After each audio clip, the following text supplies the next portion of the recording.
నమస్తే పీపుల్. ముందుగా అందరికీ శ్రీకృష్ణ జన్మాష్టమి శుభాకాంక్షలు. ఈ వీడియోలో శ్రీకృష్ణాష్టమి ఎప్పుడొచ్చింది, నైవేద్యాలు ఎలా చేసుకోవాలి, పూజ ఎలా చేసుకోవాలి, అలాగే శ్రీకృష్ణుడి గురించి కొన్ని విషయాలు మనం మాట్లాడుకోబోతున్నాం. వీడియో స్టార్ట్ చేసే ముందు ఒక చిన్న రిక్వెస్ట్ అండి. మన ఛానల్ని ఫస్ట్ టైం మీరు విజిట్ చేసుంటే ఈ వీడియోని లాస్ట్ వరకు చూడండి. మీకు నచ్చితే ఖచ్చితంగా సబ్స్క్రైబ్ చేసుకోండి. సరే, ఇంకా వీడియో స్టార్ట్ చేసేద్దాము. విష్ణుమూర్తి దశావతారాల్లో 8వ అవతారమైన శ్రీకృష్ణుడు ద్వాపరయుగంలో దేవకి వసుదేవులకు జన్మించారు. ఆయన జన్మించిన రోజుని మనం కృష్ణాష్టమిగా జరుపుకుంటున్నాము. అటుకులు, బెల్లం, వెన్న ఇవన్నీ కృష్ణయ్యకి ఎంత ఇష్టమో మనందరికీ తెలిసిందే. సో అందుకే ఈ కృష్ణాష్టమి రోజు అటుకులతో ఏ ప్రసాదమైనా చేసి స్వామివారికి నైవేద్యంగా పెట్టొచ్చు. సో అందుకే నేను ఇక్కడ అటుకుల పాయసం స్వామివారికి నైవేద్యంగా ఏర్పాటు చేస్తున్నాను. కృష్ణాష్టమి రోజు కృష్ణయ్యకి పూజ మీరు మీ దేవుని మందిరంలో అయినా చేసుకోవచ్చు, లేదంటే సపరేట్గా పీఠం ఏర్పాటు చేసుకొని కూడా చేసుకోవచ్చు. ఇక్కడ నేను స్వామివారికి సపరేట్గా పీఠం ఏర్పాటు చేసుకుంటున్నాను. శ్రీకృష్ణుడికి ఎంతో ఇష్టమైన ఈ పీకాక్స్ని నేను ఇలా పీఠం పైన ఏర్పాటు చేసుకుంటున్నాను. ఇంతకీ ఈ విషయం మీకు తెలుసా? శ్రీకృష్ణుడు తన తలపైన నెమలి పింఛంని ఎందుకు పెట్టుకుంటారో? దాని వెనకమాల ఒక చిన్న స్టోరీ ఉంది. త్రేతాయుగంలో సీతారాములు వనవాసం చేస్తూ ఉండగా సీతామ్మవారికి చాలా దాహం వేసిందట. అప్పుడు వనదేవత నెమలి రూపంలో వచ్చి తన పింఛంని ఒక్కొక్కటి విడుస్తూ సీతారాములకి నీటి సరస్సుకి దారి చూపించిందట. అలా పింఛంని విడవడం వల్ల నెమలి తన ప్రాణాలను కోల్పోయింది. అది చూసి బాధపడిన శ్రీరాముడు తన తర్వాత అవతారంలో నెమలికి గొప్ప స్థానాన్ని ఇస్తాను అని చెప్పి మాట ఇచ్చారు. అందుకే తర్వాత అవతారమైన శ్రీకృష్ణుడు నెమలి పింఛంని తన శిరస్సు పైన పెట్టుకొని నెమలికి గొప్ప స్థానాన్ని అందించారు. ఇది శ్రీకృష్ణుడికి నెమలికి ఉన్న సంబంధం. శ్రీకృష్ణుడు చేసిన ప్రతి కార్యానికి చిన్నదో పెద్దదో ఖచ్చితంగా బ్యాక్ స్టోరీ అయితే ఉంటుంది. పూజ చేసుకుంటూ కృష్ణయ్య గురించి ఇంకా కొన్ని విషయాలు తెలుసుకుందాము. జనరల్గా కృష్ణాష్టమి రోజు బాలకృష్ణుని పెట్టుకొని పూజిస్తారట. కానీ నేను ఇక్కడ బాలకృష్ణునితో పాటు రాధాకృష్ణుల్ని కూడా పక్కన పెట్టుకొని పూజిస్తున్నాను. బాలకృష్ణునికి మల్లెపూల మాల, అలాగే రాధాకృష్ణులకి ఇష్టమైన తులసిమాల వేసి అలంకరించుకున్నాను.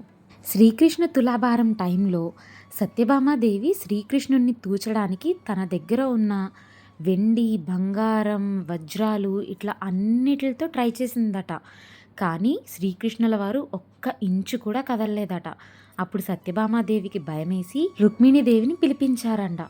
అప్పుడు రుక్మిణీదేవి చిన్న తులసి దళం తీసుకొని తులాభారంలో వేస్తే కృష్ణుడు అలా ఓకగా కదిలారట.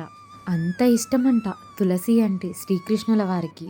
ఇక్కడ నేను పీఠం పైన నా దగ్గర ఉన్న శ్రీకృష్ణుని ప్రతిమలను ఏర్పాటు చేసుకుని అలంకరించుకున్నాను. అలాగే ఈ చిన్ని కన్నయ్యకి దీపం, ధూపం, నైవేద్యాన్ని సమర్పిస్తున్నాను.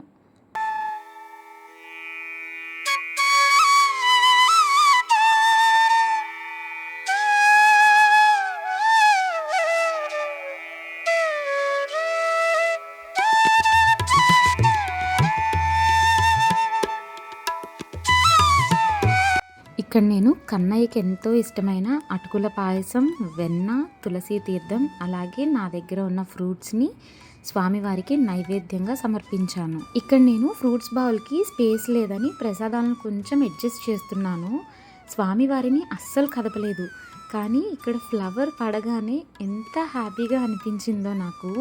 ఆ ఫ్లవర్ ఎలా అయినా పడుండొచ్చు, నేను సరిగ్గా పెట్టకపోయి ఉండొచ్చు, లేదా ఏదన్నా గాలి వల్ల అయినా పడుండొచ్చు. కానీ అలా ఫ్లవర్ పడగానే మాత్రం ఒక చిన్న సంతృప్తి, ఏదో కన్నయ్య నన్ను ఆశీర్వదించేశాడు అనే ఒక ఫీలింగ్. ఇంకా ఇక్కడ ఓం నమో భగవతే వాసుదేవాయ నమః అనే మంత్రాన్ని పఠిస్తూ ఇలా పువ్వులతో స్వామివారిని అర్చించుకున్నాను. మీకు ఇక్కడ కృష్ణయ్య అష్టోత్తరం తెలిస్తే అదైనా చదువుకుంటూ పుష్పాలతో పూజ చేసుకోవచ్చట.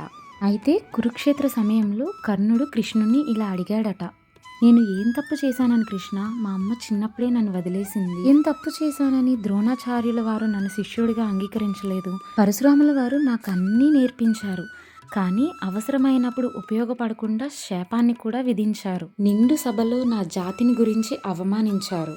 వీటన్నిటి మధ్యలో నాకు తోడున్నది దుర్యోధనుడు.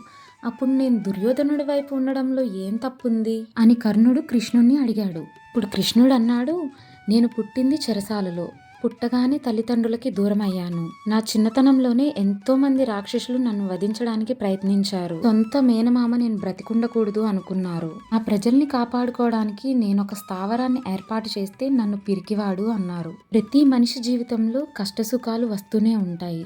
అన్యాయము జరుగుతుంది, న్యాయము జరుగుతుంది. కానీ మనం ధర్మం వైపు ఉన్నామా లేదా అధర్మం వైపు ఉన్నామా అన్నది ముఖ్యం. కానీ నువ్వు అధర్మం చేసి దుర్యోధనుడి వైపు ఉన్నావు, అందుకే నీకు ఈ పరిస్థితి అని శ్రీకృష్ణుల వారు కర్ణుడికి సెలవిచ్చారు.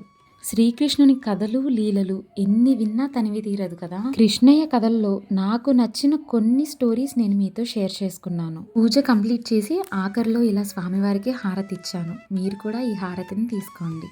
మీకు కృష్ణయ్య స్టోరీస్లో ఏ స్టోరీ అంటే బాగా ఇష్టమో కామెంట్ చేయడం మర్చిపోకండి. నా స్టోరీ ఎక్స్ప్లెనేషన్ అలాగే నా పూజా విధానం కూడా ఎలా ఉందో ఖచ్చితంగా కామెంట్ చేసి చెప్పండి.